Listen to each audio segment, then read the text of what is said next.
जय हिंद साथियों। यह चुनाव वाकई में सभी चुनाव से बहुत अलग है।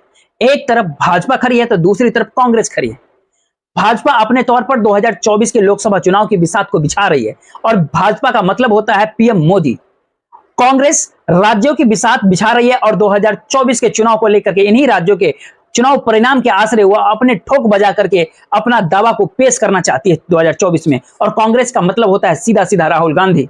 राजनीतिक तौर पर एक ऐसी लड़ाई इससे पहले चाहे राज्य का चुनाव हो या फिर राज्यों के चुनाव परिणाम के आश्रय 2024 के लोकसभा चुनाव हो, इससे पहले इस तरह के कभी नहीं हुआ था। यह एक ऐसी राजनीतिक बिसात है जिसे 2024 के लोकसभा चुनाव के बाद इस देश में राजनीतिक सत्ता का मतलब क्या होगा, इसका कौन सा चेहरा होगा, कौन सी पार्टी होगी, कौन सा विचारधारा होगा और इस देश के भीतर में आने वाले समय में भारत देश को किस नजरिए से सत्ता और जनता दोनों को देखना है, यही तो तय करना है। लेकिन जरा मजा देखिए कि राज्यों के चुनाव के मद्देनजर कांग्रेस इतनी बदल गई जिसकी कल्पना किसी ने नहीं किया था। भाजपा ने भी नहीं की होगी। भाजपा ने सोचा कि कांग्रेस कुछ भी बदले लेकिन वह कोटली वालों का साथ नहीं छोड़ेगा। कोटली का सीधा मतलब होता है जिनके पास बहुत सारा पैसा होता है। और जरा ध्यान दीजिए आप, इस समय में बीजेपी कोटली वाले के साथ ही खड़ी होती चली गई और वहां पर कोटली का मतलब सीधा कॉर्पोरेट से होता है। कांग्रेस बदली तो उसमें किसानों का साथ लिया, मजदूरों का साथ लिया, इस देश के गरीबों का जिक्र करना शुरू कर दिया। यानी जो वामपंथी विचारधारा इस देश के भीतर में कांग्रेस और भाजपा के भीतर रेंग रही, कांग्रेस ने उसे ही आत्मसात कर लिया और एक ही क्षण में, एक ही झटके में बीजेपी कॉर्पोरेट की पार्टी बन गई और कांग्रेस गरीब मजदूर किसानों की पार्टी बनकर के उभरने लगी। लेकिन बात यहीं तक नहीं रुकती है। कमंडल के बाद मंडल पर प्रधानमंत्री मोदी के जरिए भाजपा ने इस देश के तमाम चुनाव में, लेकिन इससे कई कदम और आगे निकल करके राहुल गांधी ने जो ओबीसी का कार्ड है और कहीं ज्यादा तीखे और उग्र तरीके से अपनी बातों को लगातार रख रहे हैं, तो ये सवाल भाजपा के सामने नए सिरे से, नए तरीके से खड़ा हो चला है कि अब वो क्या करेंगे। जातीय की राजनीति करे या फिर अपर कास्ट को साथ लेकर के चले, यह नजरिया तो आपके सामने इस समय बखूबी नजर आ रहा होगा। लेकिन एक तीसरा नजरिया यहाँ पे क्या होता है, ये तीसरा नजरिया पार्टी के संगठन नेता और हाईकमान को लेकर के बखूबी दोनों पार्टियों में यह रेंगता रहा। एक समय कांग्रेस विधायक का हाईकमान सब कुछ होता था, एक तरफ बीजेपी के छत्रकों का राज होता था। हाईकमान का कोई मतलब ही नहीं होता। अपने बूते सरकार बनाने की ताकत भाजपा में थी नहीं, लेकिन इस समय में परिस्थितियां एक ही झटके में बदल गई और भाजपा हाईकमान इतनी ताकतवर हुई कि 2024 के अगर देखिएगा तो चाहे राजस्थान हो, चाहे वो मध्य प्रदेश हो, चाहे वो छत्तीसगढ़ ही क्यों ना हो, इन तमाम राज्यों में जो भी छत्रक सहयोगी थे, 8 हाईकमान का एक ही था कि अपनी टोपी आप, अपनी पगड़ी अब आप हमें दे दीजिए और हम ही अब तय कर रहे हैं कि 2024 के बाद आप किसी भी हालत में खड़े न हो पाए, यह हमें अभी से तय करना है। तो क्या शिवराज सिंह चौहान हो या फिर वसुंधरा राजे सिंधिया या फिर छिटपुट दिखाई देने वाले रमन सिंह हो या फिर कोई भी छत्रक सहयोगी, जो ताकतवर सहयोगी भाजपा के भीतर में, ऐसा कोई बचा है? सत्ता, पार्टी, संगठन सब कुछ पीएम मोदी ही है। लेकिन दूसरी तरफ कांग्रेस ने अपने छत्रों को, सहयोगियों को मजबूती के साथ खड़ा तो करना चाहा, लेकिन गहलोत कांड ने उसकी नींव ही हिला दी, उसके भीतर से कुछ सवालों को नया तौर पे पैदा कर दिया। और शायद यही कारण है जब चुनाव के समय में गहलोत साहब को मैसेज संदेश देने की स्थिति में कांग्रेस आकर के खड़ी है कि अब नहीं चलेगा। इसका मतलब बिल्कुल साफ है कि अगर पंजाब के भीतर कैप्टन की विदाई हो सकती है तो चुनाव के बाद आपकी भी विदाई हो सकती है। और जो सीटों पर अपनी उम्मीदवारों को खड़ा करने की चाहत है वो अब हम होने नहीं देंगे, क्योंकि कांग्रेस इस समय में वैचारिक तौर पर और राजनीतिक तौर पर और सांगठनिक तौर पर पुरानी कांग्रेस है। और इसीलिए भी राजस्थान के भीतर में 2-3 सवाल उम्मीदवारों को जो सूची को लेकर के निकल भी रहे हैं और इसलिए भी अब ऐलान होने रहा है 50 साल से कितने उम्मीदवार हैं जिनकी उम्र कम है, महिला कितने उम्मीदवार हैं, भारत जोड़ो यात्रा के दौरान जो साथ में जुड़े थे उनमें से कोई है या नहीं है, या फिर सिर्फ आपके वही कैबिनेट मिनिस्टर्स है जो आपके साथ खड़े थे, या फिर दिल्ली से हाईकमान ने वहां पर इस बात का जिक्र किया कि अब सचिन पायलट को वहां पर मुख्यमंत्री होना चाहिए था। यानी कांग्रेस ने अपने आप को जिस तेजी के साथ बदल लिया और जिस जीत के मंत्र को लेकर के चुनाव के मैदान में कूद गया है, इसकी आशाएं जो है बिल्कुल भी नहीं था भाजपा के भीतर किसी भी कद्दावर नेताओं को। और बीजेपी के भीतर संगठन संभालने वाले जो नेता थे वो भी हैरत में है कि क्या उन्हें ये बिल्कुल भी असर नहीं था, एहसास नहीं था कि कांग्रेस इतना तेजी से बदलेगी।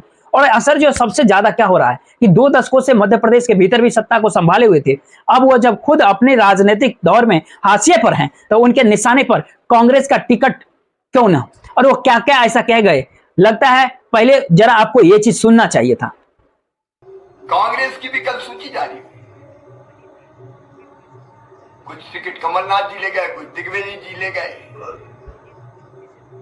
बाकी हाथ मलते रह गए। अब आपस में लड़ाई मची हुई है, विरोध हो रहा है, पुतले जल रहे हैं। एक अपने पुत्र को स्थापित कर रहा है, दूसरा अपने पुत्र को स्थापित कर रहा है। तो दुर्गति कांग्रेस के अंदर भी है। इंडी गठबंधन तो दशकों तक सत्ता संभालने के बाद अगर शिवराज सिंह चौहान यानी मामा दिग्विजय सिंह और कमलनाथ के बीच कि अपने बयान से कोई रेखाएं बनानी चाहते हैं या फिर इंडिया गठबंधन को लेकर के वो सवाल उठाना चाहते हैं, तो वो मतलब बिल्कुल साफ है कि पहला वो तो हार खुद को मान चुके हैं, दूसरा इस हार का संदेश और दिल्ली भी पहुंचा रहे हैं धीरे धीरे, और तीसरा आने वाले समय में वो अपनी राजनीति को दिल्ली के कहने पर ही यानी भाजपा हाईकमान के कहने पर वो खत्म नहीं करेंगे, चाहे उनके अपने क्षेत्र में उनके अपनों के करीबी पर भी इस समय में छापे क्यों न पड़े। 2 दिन पहले ही छापा पड़ा था, बुधनी में वो उसका ऑफिस था, हालांकि पंजाब के भीतर भी, यानी दिल्ली इस रूप में उतारू हो चला है कि 2024 के लोकसभा चुनाव से पहले हर कोई अपने पगड़ी के अपने मेरे सर पे डाल दे या नहीं। तो दूसरी तरफ कांग्रेस इस तेजी से आगे बढ़ रही है और इंडिया गठबंधन का जिक्र भी अपने तौर पर शिवराज सिंह चौहान ने किया। उनके भीतर का मैसेज एक ही साफ होता है कि देखिए, समाजवादी पार्टी ने भी तो अपने उम्मीदवारों को खड़ा कर दिया और वो झगड़ा कर रहे हैं। सवाल यह है कि मध्य प्रदेश के भीतर में समाजवादी पार्टी कहां पर मौजूद है, कितनी सीटें जीती, कितना % वोट मिला, और वो बुंदेलखंड का इलाका जहां उत्तर प्रदेश से लगता है वहां पर बीएसपी और समाजवादी पार्टी की मौजूदगी जरूर है। लेकिन इंडिया गठबंधन के आश्रय जिस लोकतंत्र और संविधान का जिक्र लगातार किया जा रहा है वो दरअसल लोकसभा चुनाव के मद्देनजर किया जा रहा है। लेकिन इसका जिक्र आज कुछ अलग तरीके से अखिलेश यादव ने भी किया जरूर, लेकिन यह भी उन्होंने कहा कि राज्यों से हट करके यह समझौता गठबंधन है, इसकी जानकारी पहले देनी चाहिए थी। तो उन्होंने क्या कहा यह भी जरा आप सुनिए। पार्टी को साफ करना चाहिए था। मेरा मानना यह है कि अगर आपको सीट नहीं देनी थी तो समाजवादियों से बात नहीं करनी चाहिए थी। आपको पहला ही कदम ये उठा लेना चाहिए था कि आप अपना संगठन और अपनी पार्टी के हिसाब से लड़िए, और जो सहयोग चाहते वो बता देते तो शायद समाजवादी पार्टी सहयोग करती और खड़ी रहती। लेकिन उन्होंने कोई जानकारी नहीं दी, न कोई समाजवादी पार्टी को इस लायक समझा उन्होंने। इसलिए समाजवादी पार्टी वहीं लड़ रही है जहां पर समाजवादी पार्टी का संगठन और मजबूत इंडिया गठबंधन। क्या अखिलेश यादव जी इंडिया अलायंस के भीतर अपने एक लकीर को बना रहे हैं, या फिर कांग्रेस समय में अपने आप को बदलते हुए राज्यों के चुनाव में जिस तरीके से भाजपा को मात देने के लिए अब तैयार हैं, चाहे वह उम्मीदवारों के चयन को लेकर के हो, नए तरीके का कोई मंथन हो, या वैचारिक तौर पर भाजपा को मात देने के लिए चाहे वो रेवड़ियां उनकी तुलना में चाहे ज्यादा देने की स्थिति में हो, वह खुद को ला करके ऐसा करेंगे। सवाल इस समय में कई बन सकते हैं, लेकिन मध्य प्रदेश के भीतर की जो एक क्षण की अगर परिस्थिति को आप समझिएगा तो समाजवादी पार्टी पिछले विधानसभा चुनाव के में 1 सीट जीती थी। यह सीट जो जीती थी वो बुंदेलखंड का इलाका पड़ता है, और बुंदेलखंड की 26 सीटों में से 14 पर भाजपा जीती थी, 10 पे कांग्रेस जीती थी, 1 पर समाजवादी पार्टी जीती थी और 1 पर बीएसपी जीता था। और समाजवादी पार्टी को वोट मिले थे 1.30%, यानी 1.5% से भी कम वोट मिले हुए थे समाजवादी पार्टी को, जिसका कोई भी इंडिया नहीं था, कोई समझौता नहीं था। कांग्रेस अपने बूते लड़ रही थी उस दौरान, और कांग्रेस 114 सीट में से जीत करके सत्ता में आ गई थी। अब बाद में जो कुछ भी हुआ, ज्योतिरादित्य सिंधिया या शिवराज सिंह चौहान के जरिए या दिल्ली की पोटली खुली उसके जरिए जो भी हुआ, कुछ समय के लिए उसको छोड़ दीजिए। तो क्या पहला सवाल यहाँ पे है कि मध्य प्रदेश के भीतर में अब स्थिति जो है शिवराज सिंह चौहान समझ चुके हैं, इसलिए वो अखिलेश यादव के नाम पर गठबंधन जो इंडिया अलायंस का है उसका दाव खेल। दूसरे तरफ कमलनाथ और दिग्विजय सिंह जो राजनीतिक तौर पर सार्वजनिक तौर पर अपनी जोड़ी राजनीतिक को इसलिए भी साधते हैं, और कैसे साध रहे हैं, इस माहिरपन की परिस्थिति को, जरा हुनर का शिवराज सिंह चौहान को अलग खड़ा कर दिया है। और ये बिल्कुल संदेश दे रहे हैं दिल्ली को कि आप हमको हाशिए पे धकेल दिए, तो इसका असर देखिए कि क्या हो रहा है मध्य प्रदेश के भीतर। जब समाजवादी पार्टी का जिक्र होता है तो एक पल के लिए जरा आप सोचिए कि राजस्थान के भीतर में भी 1 सीट आरएलडी ने जीता था। आरएलडी भी इंडिया गठबंधन के साथ है, वह सीट वो भी उनका भी मांग था, लेकिन 1 सीट उसने जीती थी और उसको जो परसेंटेज था वोट का वो आधे % से भी कम था, यानी 0.30%। तो क्या इंडिया गठबंधन टूट गया या राज्य में नहीं है? सवाल इतना नहीं है, सवाल यह है कि पहली बार राज्यों के चुनाव में अगर भाजपा 5 राज्यों में अगर हारे ना हारे, लेकिन 5 राज्यों में अगर कांग्रेस जीत जाती है जो अब तेलंगाना में नए मूड के साथ राहुल गांधी की मौजूदगी में वहां की भीड़ को देख करके और जो ओबीसी का सवाल वहां जिस तरीके से उठा रहे हैं लगातार, उन सवालों के मद्देनजर और इस समय में बीआरएस और डीआरएस जो भी बीजेपी के करीबी को देखते हुए भी जो नए सवाल बन रहे हैं, उसमें से सबसे बड़ा सवाल है कि ये 3 राज्य तो 2018 में भी कांग्रेस ने जीत लिया था। अब क्या तेलंगाना भी उसके अनुकूल हो गया? अगर मिजोरम भी कांग्रेस जीत गया तो उस मिजोरम के भीतर जो पिछले दिनों राहुल गांधी वहां पहुंचे तो कैसे शोर शराबा था, और युवाओं के बीच में वो खास तौर पर वहां की जो लड़कियां थी उनके बीच में जो एक परसेप्शन निकल रहा था वो राजनीतिक है, वो नए मॉडल के तौर पे थे। तो क्या यह बिल्कुल कहा जा सकता है कि कांग्रेस ने इस समय में खुद को चुनाव जिताने के लिए जो जो तब्दीलियां बदलाव किया है, और राहुल गांधी ने जो पुरानी कांग्रेस की सोच थी जिसको हम लोग ओल्ड स्कूल के नाम से जानते थे, अब उस सोच को बिल्कुल हटा दिया है और नए सिरे से आगे चल रही है। यही कारण है कि तमाम राज्यों के भीतर यह आकलन ये निकल करके आ रहा है कि अब इस दौर में बीजेपी कहां पर है। तेलंगाना के भीतर केवल 7% वोट मिले थे और 1 सीट मिली थी विधानसभा की। लोकसभा में जरूर विधानसभा हावी हो गई थी, लोकसभा में बीजेपी हावी हो गई थी क्योंकि उस समय प्रधानमंत्री जी का चेहरा चलता था, दिल्ली का जादू था और माना यह जा रहा था कि 5 साल और देना है बीजेपी को। लेकिन अब सवाल है कि राज्यों का असर जो है, कांग्रेस इस बात को समझ चुकी है कि 2024 के लोकसभा चुनाव में कैसे राज्यों का असर पड़ेगा, और दूसरी तरफ भाजपा के हाईकमान यह भी समझ रहे हैं कि 2024 में लोकसभा चुनाव में अपनी पार्टी के भीतर उन्हीं को चुनौती न दे दे कोई, इसलिए भी शायद इसी कारण से वो हर एक जमीन वाले नेता को या कद्दावर नेता को या अपनी सीट से ज्यादा भाजपा को प्रभावित करने वाले नेताओं को हाशिए पे धकेलने की प्रयास किया जा रहा है भाजपा के द्वारा। और यही वो कारण है कि बार बार सवाल उठता है कि क्या शिवराज सिंह चौहान से लेकर के वसुंधरा तक क्या भाजपा के भीतर यह मान लिया गया है कि इन लोगों को साइड किया जा रहा है। अगर ऐसी स्थिति अगर है तो फिर एक मैसेज निकलता है कि कांग्रेस का बदलना इस दौर में, और दूसरा मैसेज भीतर बीजेपी के भीतर में घबराहट क्यों हो रही है।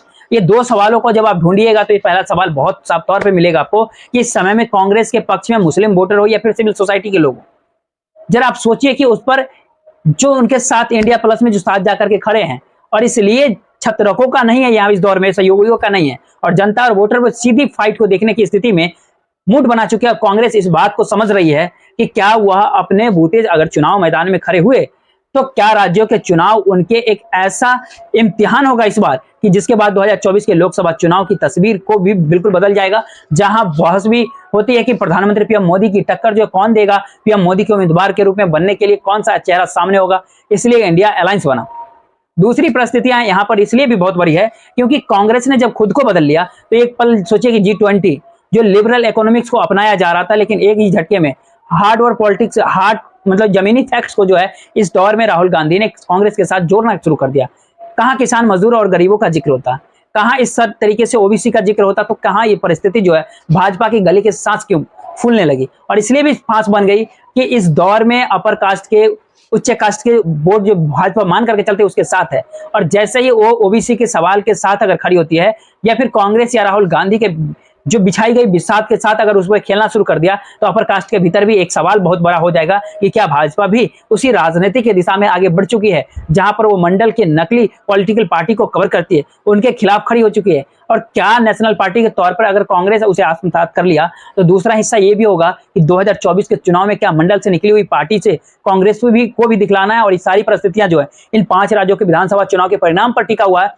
और ये 5 राज्यों के विधानसभा चुनाव में अगर कांग्रेस आगे आती है जहां पर दूसरा राजनीतिक दल नहीं, कोई टीआरएस से बनी हुई बीआरएस एक है जो केसीआर के मुख्यमंत्री के तौर पे है, उनको लेकर के जितने सवाल उठते हैं जो रैलियों के भीतर गूंजते हैं उससे बिल्कुल साफ हो चला है ये क्या 5 राज्यों के चुनाव को लेकर के भाजपा के भीतर घबराहट हो रही है। इसलिए भी दिल्ली के भीतर हाईकमान जो अपनी बिसात बिछा रहा है बनस्पत की भाजपा की बिसात बिछाते वही खुद को लेकर के अपने चेहरे के आश्रय आगे बढ़ते हैं। तो जरा एक पल के लिए सोचिए कि उनकी बातों में अब जाकर के स्थानीय लोग, ग्रामीण जो लोग हैं, वो जमीन पर रहने वाले लोग, उनकी मुश्किल हालातों का जिक्र नहीं है, वो जिक्र चंद्रयान का कर रहे हैं, वो G20 का जिक्र है, वो बड़े बड़े वंदे भारत से लेकर के बड़े नमो ट्रेन तक चलाने का बड़े बड़े प्रोजेक्ट का जिक्र होता है, लेकिन लोगों से जुड़े हुए मुद्दे और मूलभूत सुविधाओं का जिक्र नहीं होता जो एक समय में किया जाता था। लेकिन सवाल है कि तब वो विपक्ष में थे या फिर सत्ता में आने के बाद यह मान करके चलते कि नहीं 65 साल में बहुत घपले घोटाले हुए।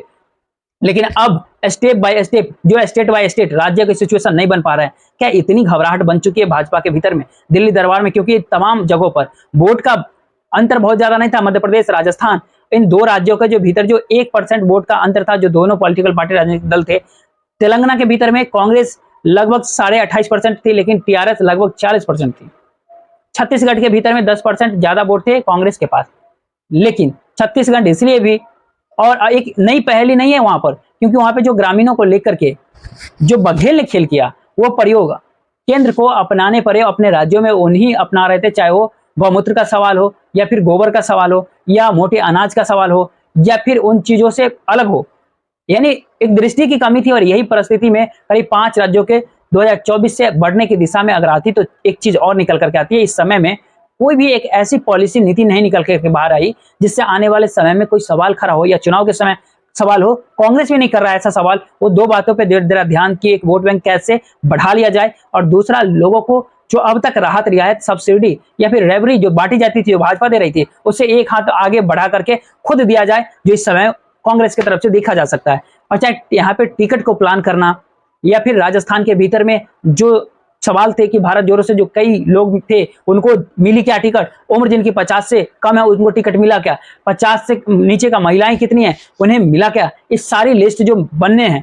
और मध्य प्रदेश के भीतर में जो लिस्ट भाजपा की आई, उसमें भाजपा से कांग्रेस की एक लिस्ट आई, उसमें बीजेपी से आए हुए 5 नेताओं को टिकट मिल गया। कांग्रेस के भीतर सुमरिया से दिया गया, निवाड़ी सीट दिया गया, खातेगांव दे दिया गया, तत्तेगांव दे दिया। भाजपा से 5 नेता आए और 5 को टिकट मिल गया। यहाँ पे महत्वपूर्ण है कि एक सीट अभी भी वहां पे छोड़ी गई। 229 सीट पर ऐलान किया गया। एक सीट कौन सा है कि वो आमले के अंदर का सीट है बैतूल। क्यों उसको उस पर टिकट किसी को नहीं दिया गया? क्योंकि वहां के एक्टिव कलेक्टर निशा बांद्रे जो है वो कांग्रेस में आकर के चुनाव लड़ना चाहती है, लेकिन सरकार इस्तीफा लेने को तैयार नहीं है। लेकिन मामला सुप्रीम कोर्ट तक गया तो सुप्रीम कोर्ट ने जब हाई कोर्ट को कहा कि आप फैसला लीजिए, लेकिन अब ऐसी इतना देर मत कीजिए। यानी भाजपा के भीतर एक एक सीट के हार को लेकर के कैसे घबराहट है, ये आमला सीट से भी बिल्कुल समझ सकते हैं आप। लेकिन दूसरी परिस्थिति को जरा समझिए कि 6 एमएलए को जो टिकट कांग्रेस ने काट ली है, क्या इससे पहले संभव था इस तरीके से टिकट कांग्रेस काटती थी? अजब सिंह कुशवाहा की इसलिए भी टिकट काट दी। मुरैना के अंदर राकेश जी का टिकट इसलिए भी काटी गई क्योंकि गुज्जर आंदोलन के वक्त उनके खिलाफ सिर्फ एक एफआईआर हुआ था जो पिछले महीने में। गुहाद में मेवाराम जाटव की टिकट काटी गई, आर्स ली गई। दोनों में पूछा गया कि क्यों काटा गया, तो एक सर्वे रिपोर्ट कि आपके सर्वे हक में नहीं थे। वाडनगर उज्जैन में जो था वहां पर काटी गई मुरली मुरवाल की, क्योंकि उनके बेटे के ऊपर रेप का आरोप, उनका टिकट भी कट गया। बराबरा में एक और टिकट काटी गई क्योंकि वहां पे सवाल यहां पर है कि इस तरीके से पहले चिंतन मनन सोच किया जाता था या अपने लोगों को टिकट देने की परिस्थिति में घबराहट पहली बार शिवराज सिंह चौहान के भीतर अगर ऐसा दिखाई दिया तो उसकी कारण क्या है कि वो चिंतन अगर अपने तौर पर टिकटों को लेकर के करते रहते हैं, वो पहली ही लिस्ट में नहीं कर पाए, ऐसा है। दूसरी लिस्ट में कुछ चीजें आगे चली, कुछ नहीं चली, लेकिन एक ही पल में उनको एक मैसेज साफ मिल गया कि अब वो चेहरा नहीं है और आने वाले समय में वो मुख्यमंत्री भी नहीं। ये मैसेज जो है 2 दशकों से 20 सालों से सत्ता संभाले हुए व्यक्ति के लिए अपनी राजनीति को संभालना, खड़े होने कितना मुश्किल होता है, यह शिवराज सिंह चौहान के उस बयान से भी आप समझ सकते हैं, जो बयान उन्होंने अपने सीएम के कमरे में कुर्सी घुमा करके रिकॉर्डिंग करा करके जारी कर दिया। पब्लिक मीटिंग में उन्होंने नहीं कहा, कमरे में, बंद कमरे में उन्होंने ये कहने की जरूरत की और राजनीति कैसे सिमटती है और कैसे किसी में कोई बदलाव होता है। राजनीतिक तौर पे ये सारी चीजें इस समय में उभर करके बाहर आ रही है। एक सवाल यहाँ पे और बनता है कि घोषणा हो गई, इसके बावजूद भी 3 प्रत्याशी बदल दिए गए, क्यों ऐसा हुआ? दतिया के अंदर अवधेश नायक, ये भाजपा से आए थे, इनको टिकट कम आमदा था, लेकिन जमीन पे विरोध हुआ इनके खिलाफ। एक ही झटके में ऐलान करने के बाद कांग्रेस ने उनका टिकट को हटा दिया। गोटेगांव के अंदर जो एमएलए और पूर्व विधानसभा अध्यक्ष एनसीपी प्रजापति जी थे, उनको भी टिकट काट दिया गया। पिछौर में जो उम्मीदवार थे उनका नाम ही बदल दिया गया। ये परिस्थिति क्या है? इसमें 2-3 बातों का जिक्र बहुत जरूरी होता है। इस समय में भाजपा के हाईकमान के मुश्किल जो है 2024 के लोकसभा चुनाव की संभालने की है। कांग्रेस की 5 राज्य जीत करके 2024 के लोकसभा चुनाव में आगे जाने का रास्ता बनाना है। जाति धर्म उम्मीदवारों का चयन और इस देश के भीतर में गरीब और रईस की राजनीति को नए तौर पे कांग्रेस ने साधना तौर शुरू किया, और उसी का जो है ये फलस्वरूप है कि इस समय में कांग्रेस के तमाम कार्यकर्ता संगठन एकजुट हो चुका है और ये नजर आ रहा है। और परिस्थिति अगली इसलिए भी भाजपा से जुड़ी हुई है क्योंकि ये सबसे बड़ी पार्टी है, संगठन सबसे बड़ा है। लेकिन मुश्किल ये है कि इस देश के भीतर का लोकतंत्र गायब हो चुका है और सहयोगियों को से लेकर के बड़े बड़े सांसद और मंत्रियों के सामने संकट की घड़ी आ गई है कि हुआ कुछ है भी या फिर नहीं है। ये मोरल जो है भाजपा को अंदर से कमजोर कर रहा है। यही सवाल बनता है शायद कि इस 5 राज्यों के विधानसभा चुनाव में कितना व्यापक असर पड़ेगा, इससे ये देखने और समझने की बात है, क्योंकि स्थितियां बिल्कुल नाजुक हो चुकी है। घबराहट बढ़ी हुई है दिल्ली दरबार की, और कांग्रेस अपने तौर पर इस समय तक को अब संभाल रही है, आगे क्या होगा राजस्थान मध्य प्रदेश का इंतजार और भी करना है। जय हिंद।